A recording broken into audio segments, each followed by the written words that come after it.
भूतेश्वर गांव में एक बहुत पुराना महल था, जहां जाने से हर कोई डरता था। महल बहुत ही बड़ा था। महल के आगे एक पेड़ था जिस पर कोई पत्ता नहीं।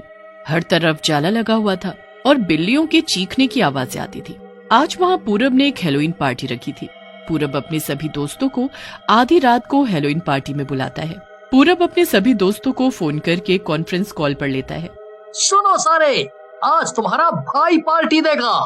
तुम लोग मेरा मजाक बनाते थे ना, देखो आज सभी को आधी रात को आना है पर हैलोवीन पार्टी के लिए। Halloween party? वाह, मजा आ जाएगा। मैं तो आ जाऊंगी, पर आना कहाँ है? तेरा घर तो हॉरर है ही नहीं। अपने भूतेश्वर के बंगले में, वहाँ रखी है पार्टी। वो तो किसी हॉन्टेड जगह से कम नहीं है। उस भूतिया बंगले में? नहीं बाबा, मैं नहीं, वहाँ बहुत खतरा है। और मैं तो कहती हूँ तुम लोग भी मत जाओ। अरे ऐसा कुछ नहीं है, मैं हूँ ना। और मैंने एक बहुत बड़े डीजे का भी बंदोबस्त किया है, बहुत मजा आएगा। बस तुम लोग आ जाओ। पूरब हेलोइन पार्टी के लिए तैयार होने लगता है। पूरब लंबा काला कोट पहन लेता है, चेहरे पर नकली खून और एक तरफ नकली सिला हुआ गाल लगाकर हॉरर लुक लेता है। पूरब तैयार हो रहा होता है कि तभी उसे शीशे में दिखता है कि पीछे एक डीजे ने आंखें खोली और कुछ बोलना चाहा। पूरब पलटकर देखता है तो वहाँ कुछ नहीं होता। शायद मेरा भ्रम है, यहाँ तो कुछ नहीं है। कुछ तो अजीब है। खैर छोड़ो, मैं ये लुक मम्मी पापा को दिखाता हूँ। पूरब पार्टी के लिए निकल जाता है और जगह पर आ जाता है। पूरब वहाँ एक पुराने कमरे में पड़ा डीजे निकालने जाता है पार्टी के लिए। अरे ये तो टूटा हुआ है, अब क्या करूँ मैं? क्या नया डीजे ले जाऊँ इससे पहले कि कोई और यहाँ पहुँचे? पर अब अगर मैं डीजे लेने गया तो ये लोग मुझे मारेंगे। काश कोई ऐसा चमत्कार हो कि डीजे खुद से ठीक हो जाए। पूरब के ऐसा बोलते ही डीजे खुद से ठीक हो जाता है और उससे लाइट्स जलने लगती है। अरे ये तो टूटा हुआ था, ठीक कैसे हो गया? सच में चमत्कार हो गया ये तो। इससे पहले कि पूरब कुछ सोच विचार करता, मुस्कान बोलती है, और यार अब तो सब आ गए, पार्टी कब शुरू होगी और खाने में क्या है? भाई पूरब, तेरा डीजे तो बहुत खतरनाक लग रहा है। ये भी हम लोगों की तरफ भूतिया लग रहा है, जैसे इसे हेलोइन पार्टी के लिए बनाया गया हो। देख ले मेरी मेहनत, सब कुछ थीम के हिसाब से है। समीर डीजे चालू करने जाता है। जैसे ही वो डीजे को चालू करता है, महल हिलने लगता है।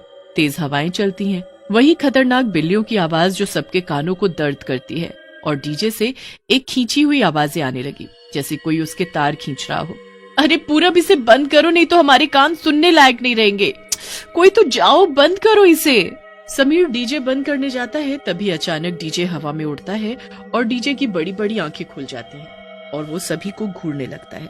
असल में वो एक भूतिया डीजे होता है।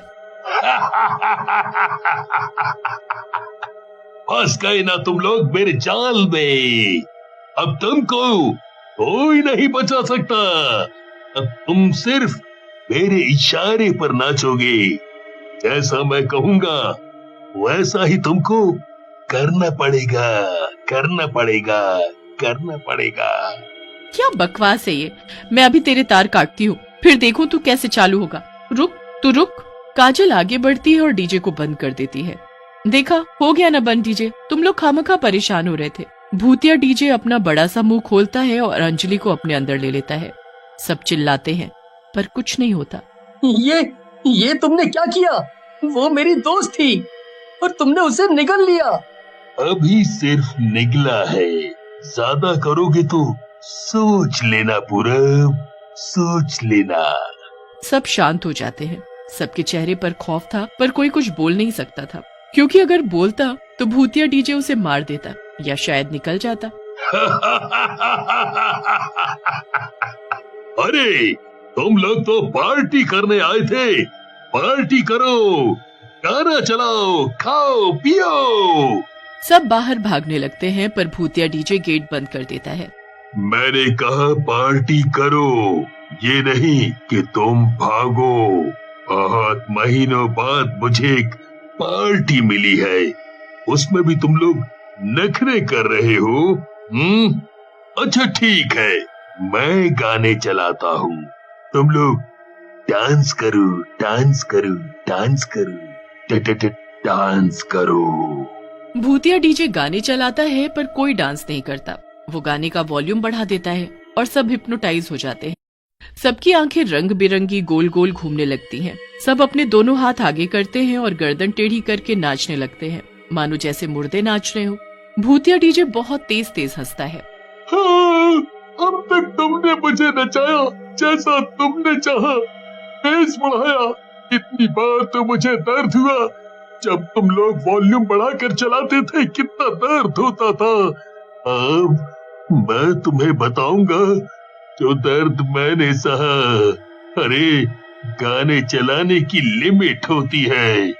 तुम तो अनलिमिटेड मुझे बजाते थे, पर अब तुम्हारी बारी। हेलो, नाचना शुरू करो। सब भूतिया डीजे में हिप्नोटाइज हो गए थे। जैसा जैसा भूतिया डीजे कहता वैसा वैसा ही वो लोग करते। इतने में पुलिस वहां आ जाती है, क्योंकि डीजे की आवाज इतनी तेज थी कि आसपास के घरों में जा रही थी और लोग सो नहीं पा रहे थे। उनमें से एक आदमी ने पुलिस को फोन कर दिया था और महल की शिकायत की। सर, रात के 2:30 बज गए और अभी तक इस महल में पार्टी हो रही है। हम लोग सो नहीं पा रहे हैं। अरे महल तो बंद था ना, तो इसमें गया कौन? सर, महल तो बंद था, पर जब मैं छत पर गया था टहलने, तब कुछ लड़के और लड़कियां यहाँ पार्टी करने आए थे। अरे भाई साहब, तो आपने उन्हें रोका क्यों नहीं है, और बताया ना उन्हें इस महल के बारे में? सर, मैं कैसे रोकता? मुझे लगा कुछ देर पार्टी करेंगे फिर आ जाएंगे, पर इन्हें तो गए हुए कई घंटे हो गए हैं। आप जरा देखिए। अरे तुझे इतनी फिक्र क्यों हो रही है उनकी? क्या बात है? अरे अरे सर, आप तो शक कर रहे हैं मुझ पर। मुझे तो बच्चों की फिक्र है बस। अरे सच सच बता, उनको तो मैं बचा लूंगा। दरअसल सर, वो बात ये है कि अंदर एक भूतिया डीजे है, वो सबको मार देगा। भूतिया डीजे? अरे यो कौन सी चीज है? हैं? सर, मेरी बेटी प्रिया भी अंदर है। वो पूरब की दोस्त है और पूरब ने सबको हेलोवीन पार्टी के लिए बुलाया था, जिसमें मेरी बेटी भी गई है, और अंदर से चिल्लाने की आवाजें आ रही हैं। इसीलिए मुझे चिंता हो रही है। और ये भूतिया डीजे क्या है? इस महल में आखिरी बार राधिका की शादी हुई थी।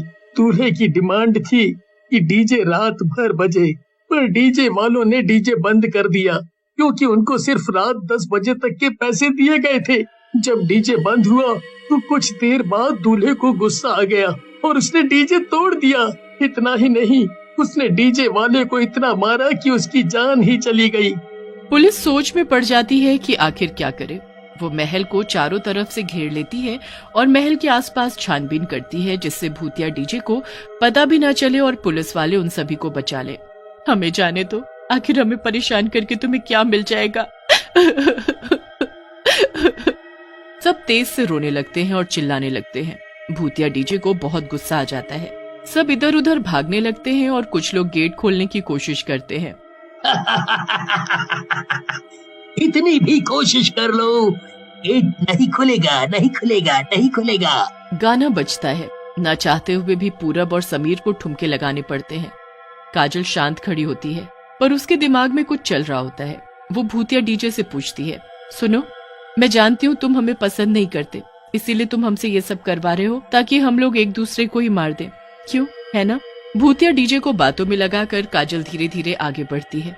काजल भूतिया डीजे को सहानुभूति देती है, जिससे भूतिया डीजे को लगे कि उसे उसकी फिक्र है और वो काजल की बातों में आ जाए। बताओ डीजे, ये बात सच है ना? पर तुम हमसे क्यों बदला लेना चाहते हो? आखिर हमने क्या बिगाड़ा है? क्या तुम्हारा कोई पास्ट है जिसकी वजह से तुम हमसे नफरत करते हो? बताओ ना हमें, शायद हम तुम्हारी कुछ मदद कर सके। बोलो। भूतिया डीजे शांत हो जाता है। वो कुछ नहीं बोलता, मानो जैसे वो बात को टालना चाहता हो। काजल भूतिया डीजे को उकसाती है जिससे वो बातों में आए, और भूतिया डीजे उसकी बातों में आ जाता है। जैसे वो अपनी आंखें दूसरी ओर ले जाता है, काजल उसके पीछे जाकर अंदर चल रहे तार को तोड़ देती है, जिससे भूतिया डीजे हिल नहीं पाता और एक ही जगह पर अटक जाता है। जैसे ही गेट खुलता है, पुलिस सामने होती है। काजल की बहादुरी और समीर की होशियारी सब लोगों को बचा लेती है।